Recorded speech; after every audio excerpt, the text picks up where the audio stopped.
Yeah, let's just take a few breaths to arrive in the body.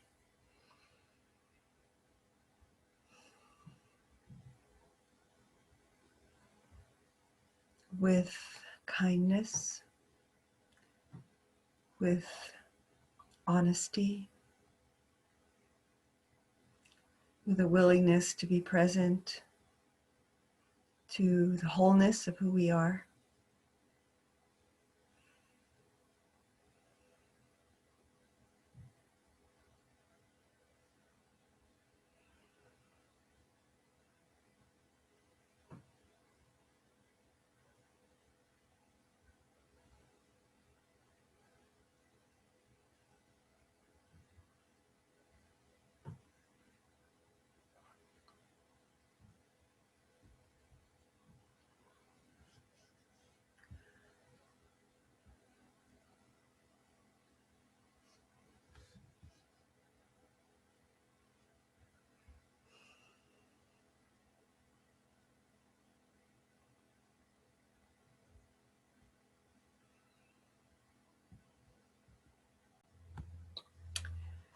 So I'd like to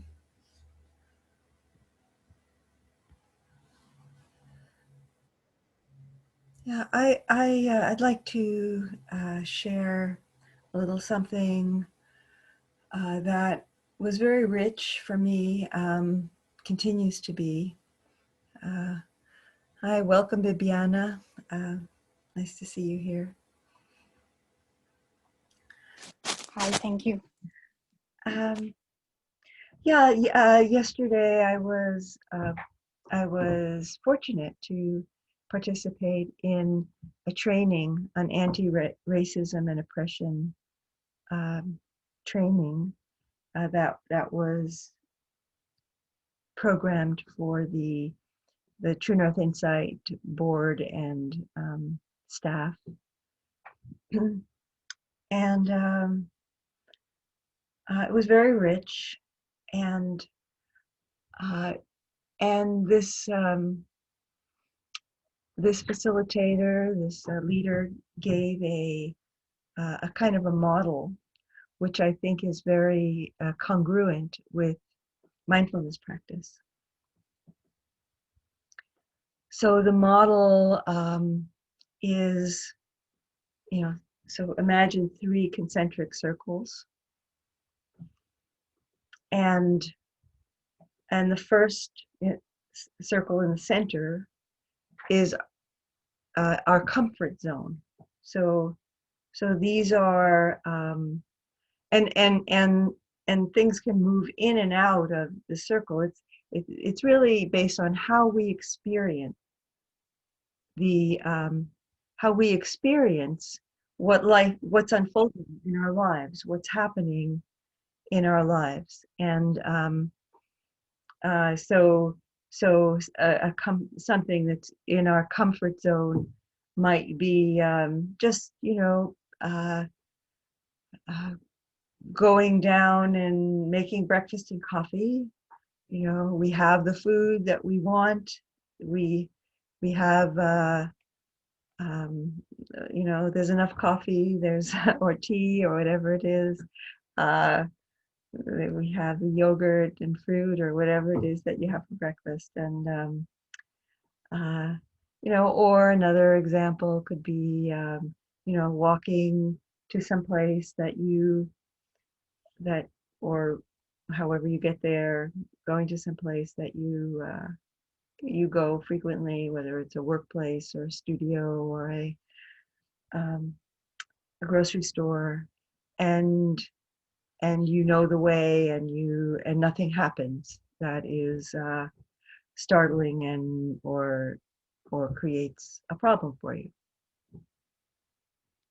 and so that's that we're in our comfort zone. Things are um, somewhat predictable and and manageable. We feel manageable. So then the next uh, concentric circle, the outer one is stretch. Not the outer one, the next level is stretch. So so imagine uh, so that's where things are. What's happening in your life is somewhat challenging, or maybe not as um, predictable, or you need to call upon resources that um, that maybe you don't always call upon. Um, maybe uh, somebody approaches you and starts talking to you about something when you're walking to the grocery store, and uh, in some way you find it challenging, either the way they've presented themselves or what they're asking you, or these are just kind of little mundane examples. I've never taught this before. I'm just talking from my experience of receiving this instruction yesterday, and so you need to stretch a little bit. You need to uh, make a bit of an effort to meet the moment with with flexibility, and with uh, the the kind of response that you would like to bring to it, you know, as a person of goodwill. And then the outer circle is labeled panic, and these are times when you feel that you are getting triggered. Um, so it could be uh, something that you imagine is going to happen in the future, or it could be that um, you you get sick, uh, and you're worried. It sends you into a kind of a worry about the future, or how you're going to cope. Or it could be that you're um, you don't have enough work, you don't have enough money, um, or you receive word that your business is closed. You don't have a job anymore. So all of these things are very challenging, and can um, create a mind state in which we go into fight or flight, and the ways that we do that could be blaming ourselves, blaming others, withdrawing, or avoiding. So all these reactive patterns, that we talked about in terms of mindfulness practice, addictive behavior, just kind of checking out, and just going into pleasure seeking, or can go into self-harm. That's another kind of avoidance mechanism. And so so we're living in a world which is very rapidly changing, and feels, the world has always been unpredictable, but we have uh, perhaps lived in an imagination, or an idea that it was more predictable than it really is. So so we uh, so our comfort is very disturbed by a lot of the upheavals that are happening um, around us, and perhaps we are feeling challenged uh, in responding. How do I respond?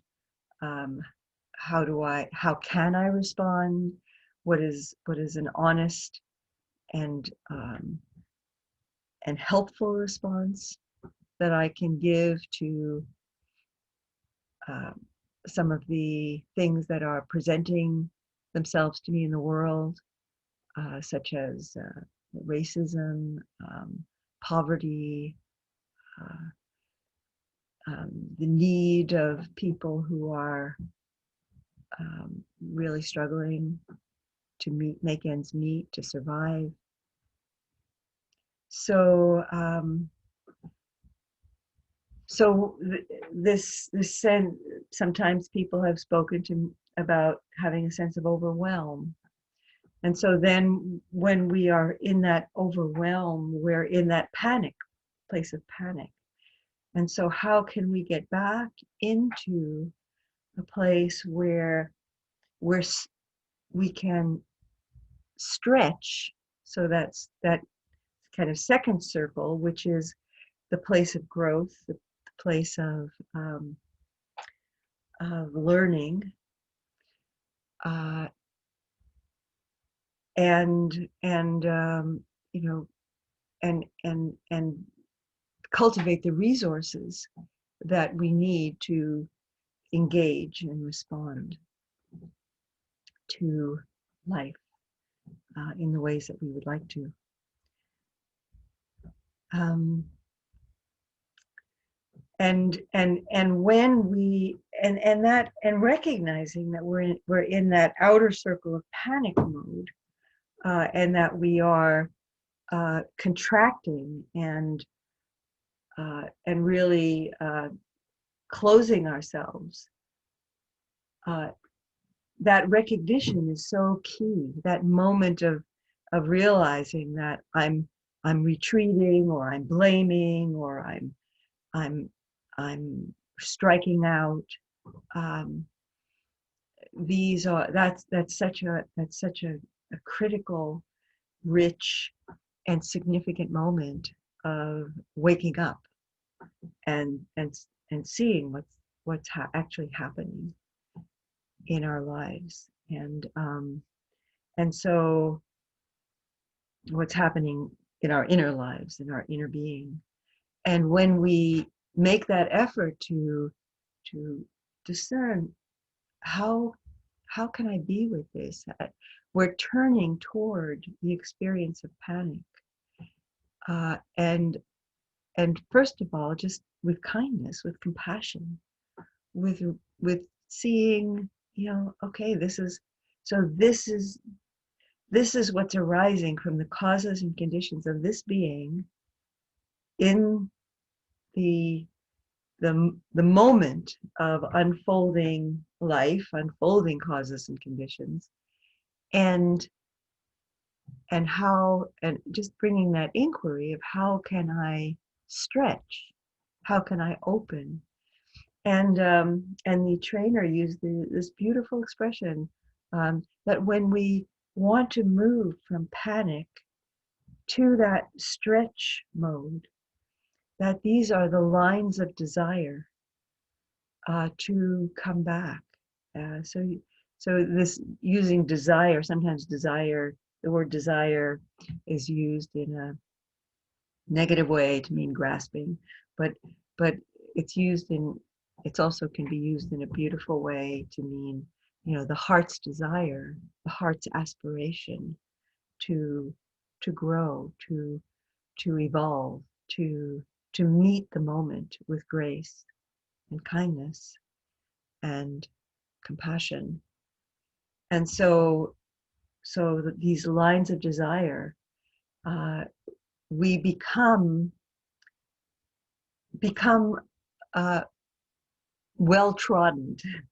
So we come to establish these lines of desires. We know our way back from panic to stretch, and eventually, even our comfort zone can enlarge to include things that used to be really uh, you know challenging, um, and that's the growth of resilience, the growth of confidence.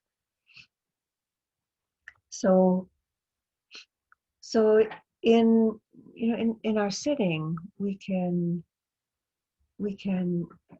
maybe this model can give us a little bit of a way of recognizing and working with those moments of reactivity.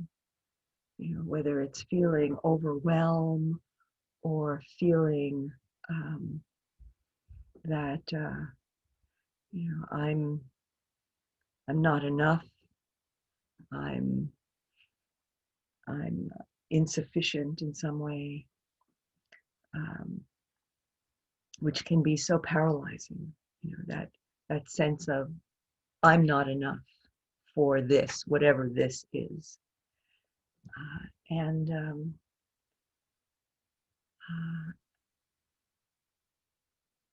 and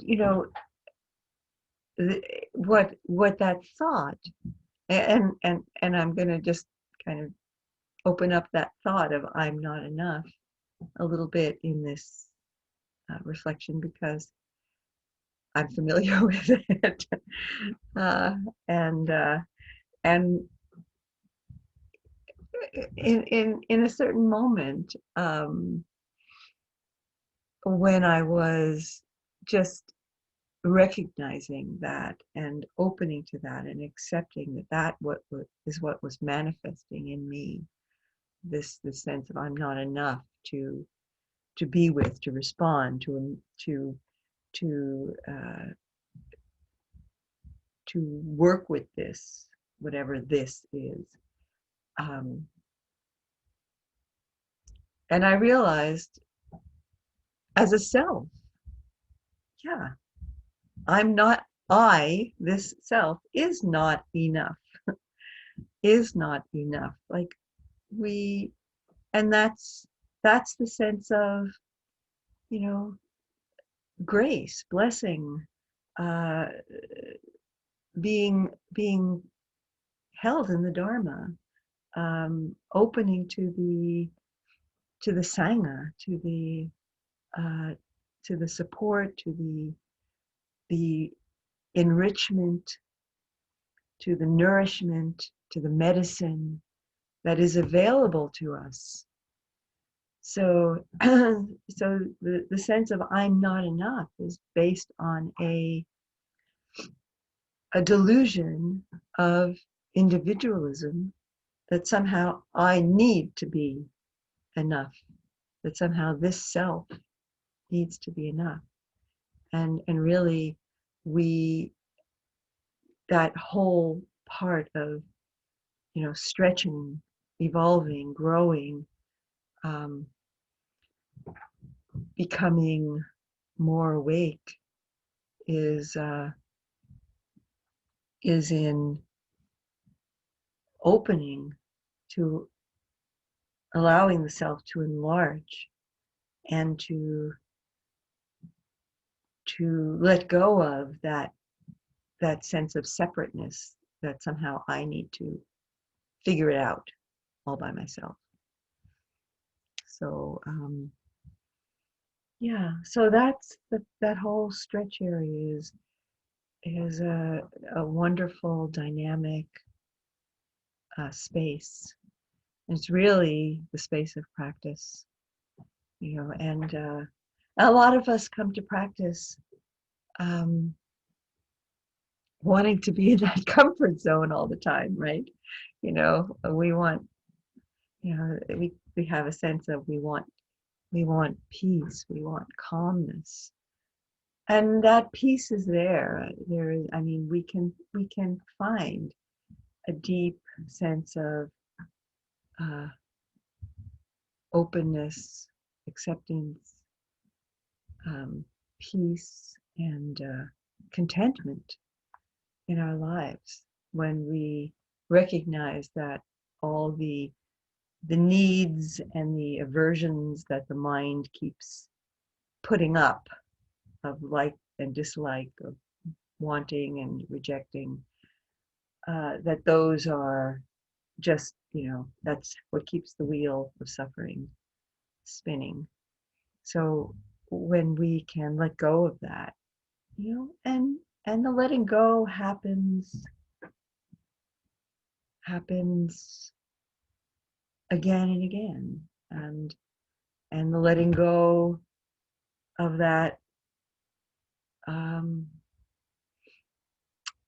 will develop and will become deeper and more grounding as we continue to practice. And it's not completely let go until it's completely let go. And then, you know, that's the kind of the sense of nibbana. Uh, Nibbana, although some teachers like Buddhadasa says nibbana is something that we can taste in any moment of letting go, in any moment of seeing that what we thought would make us whole and complete is actually that's an illusion, that we are already whole and complete.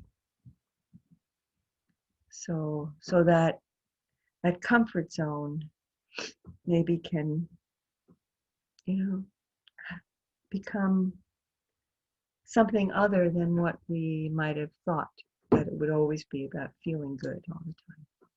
And maybe we can be comfortable even with sometimes difficulty. And yeah, so so let's practice. Let's turn to some formal practice. and and so take your posture for meditation.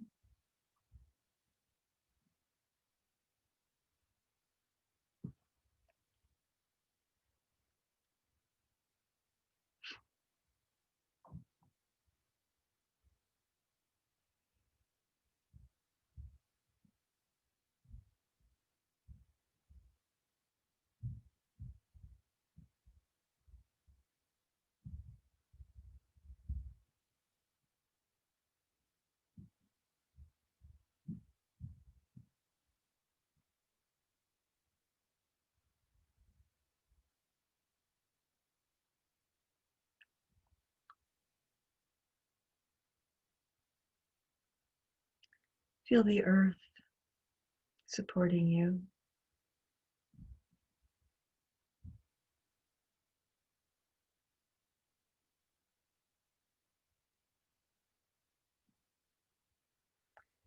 Relax into that support, that sense of trust.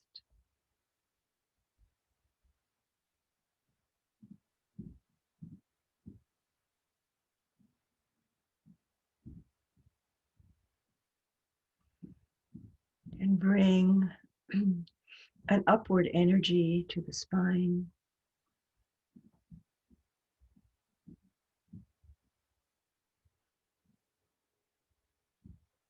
This quality of commitment to to be awake in the moment, to notice, to pay attention.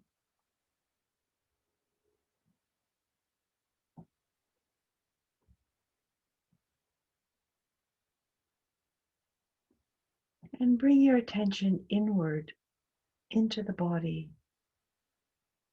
beginning with the crown of the head and noticing where there's tension, where there's contraction.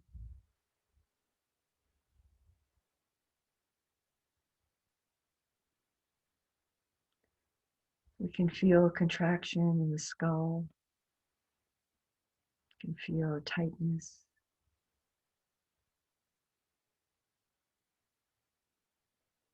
And give space to the contraction to release, to relax, not requiring that it be any particular way, but just rather than being in the contraction, giving space to whatever tension there may be in the forehead and the temples, around the brain, sinuses,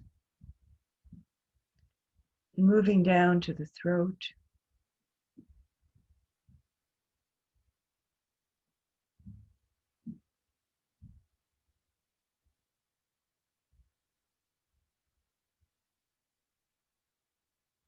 the heart,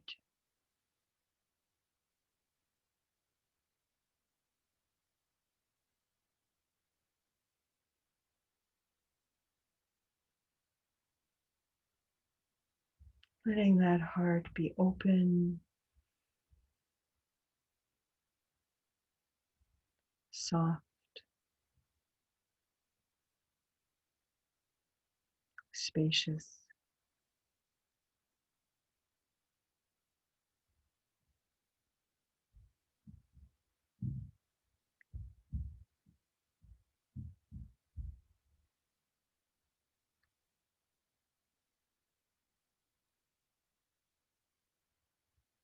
Whatever patterns of reactivity, imprints from the conditioning of our lives arise can be received in that space of open awareness.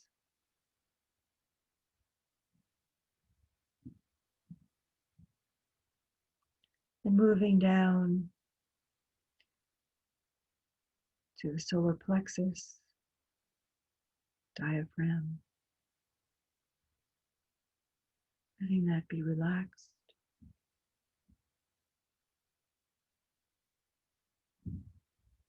inviting the contraction to let go, whatever contraction there may be.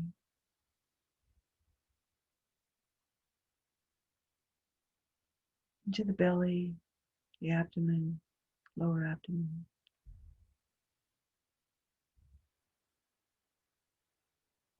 to the base, where you feel the contact with the earth.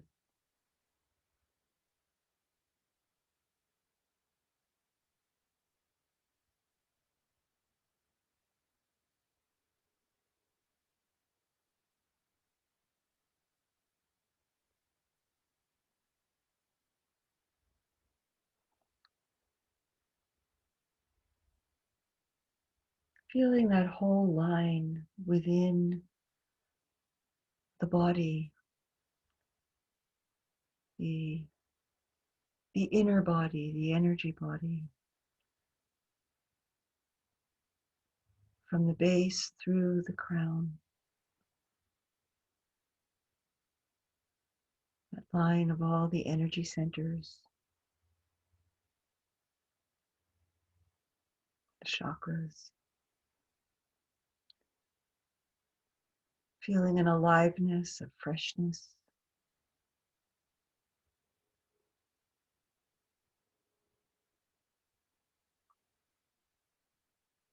and allowing that to extend outward through the arms and the hands, the legs and the feet.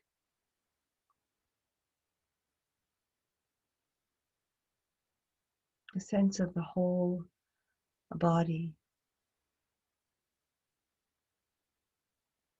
alive,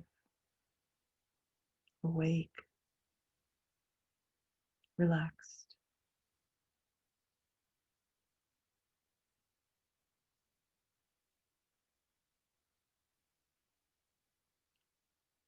And so this is not about perfection.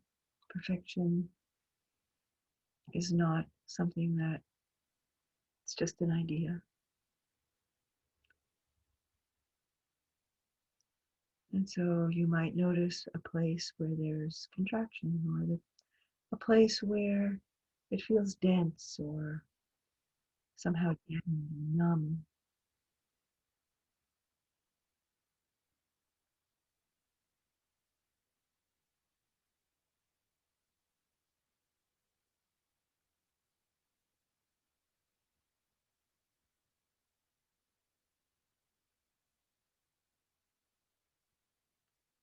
So that's okay. That's normal. Simply allow the larger space to hold that, to give space to that.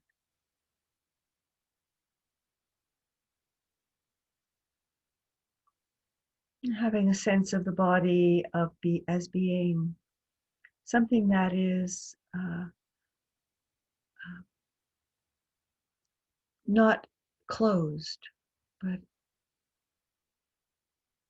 has soft edges, soft, permeable edges,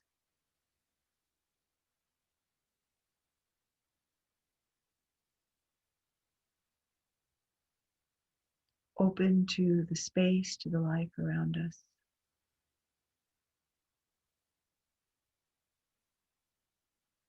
open to the mystery of life, open to our sense of connection with those that we're meditating with right now.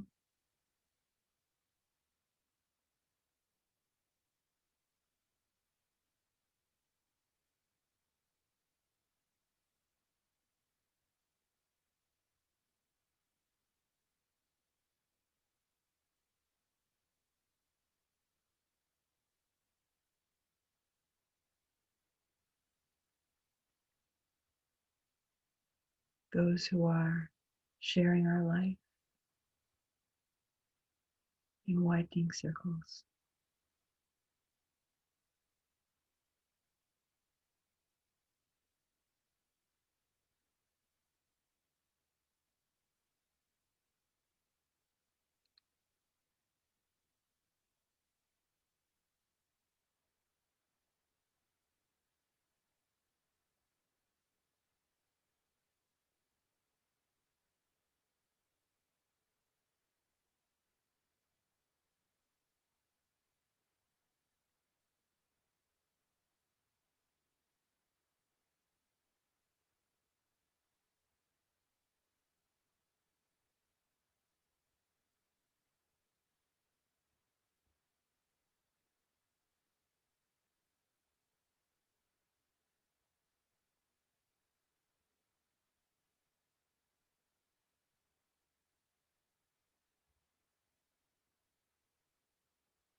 In the last few minutes of the sitting, let's bring the attention to the heart and evoking, calling forth the quality of metta, kindness, goodwill, caring, benevolence.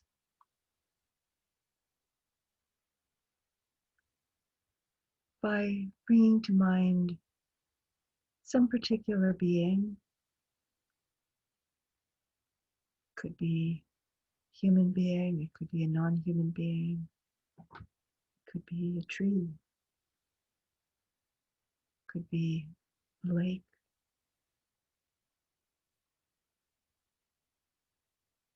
for whom you feel this deep caring and kindness, appreciation, well-wishing.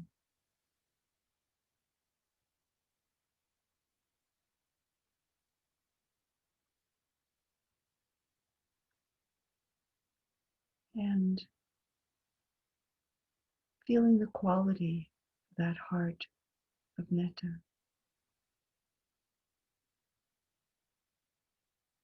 extending it to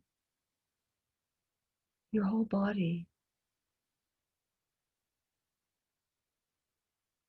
feeling that metta for this one who is sitting on your cushion, on your bench, your chair. This well-wishing, this kindness, this appreciation.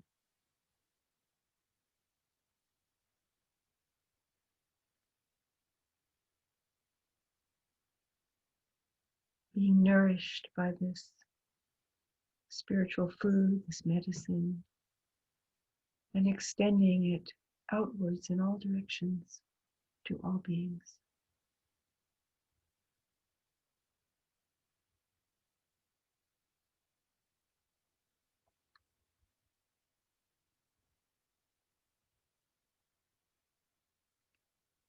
And in extending it outwards, we can bring this intention.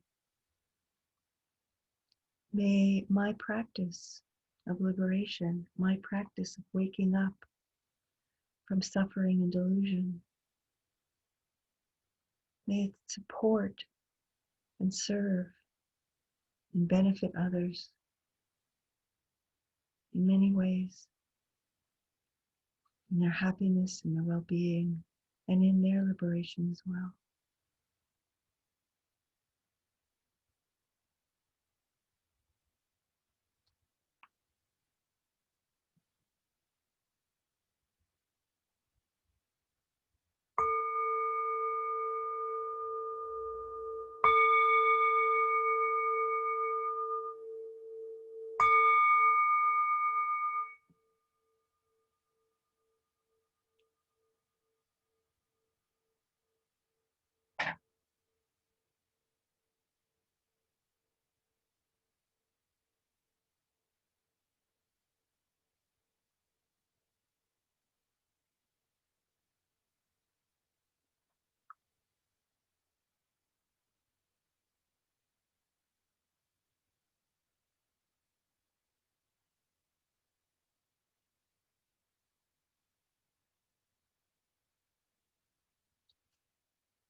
So just before I open it up, I'd just like to reconnect with the instruction I gave at the beginning and just bring it into the application of anti-racism and oppression um, activity in our lives.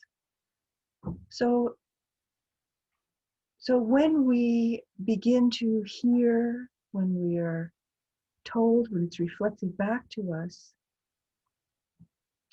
especially as people who are white or who are part of a dominant group, those of us who identify in that way, who are identified in that way by society. Um, when we hear that, actually, we are part of the problem without maybe consciously intending to be, but that um, by being unconscious, by being silent, by being somehow complicit in the systemic racism of our world, that we are part of a larger problem. And it also applies to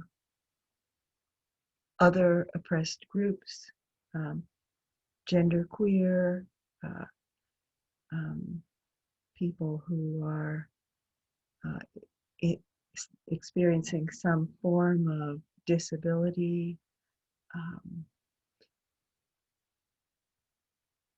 any excluded groups of people, that we might go into a panic mode, denial, or not wanting to hear that, or not wanting to deal with that, not wanting to accept that, feeling somehow offended, like, no, I'm a good person and I treat everybody equally, and so on. And so that closes us to to stretching, to growing, to learning. And so it's so important to recognize when the reactivity arises and bring this this quality of inquiry and openness. And it takes honesty. It takes a a commitment to growth, to learn, to evolve, and so on. And it's we do it not only for others, but we do it for ourselves. We do it for everyone. We do it for the world. Um, yeah, so we're called to that. So, so I'm going to I'd like to invite your thoughts on this or any aspect of practice.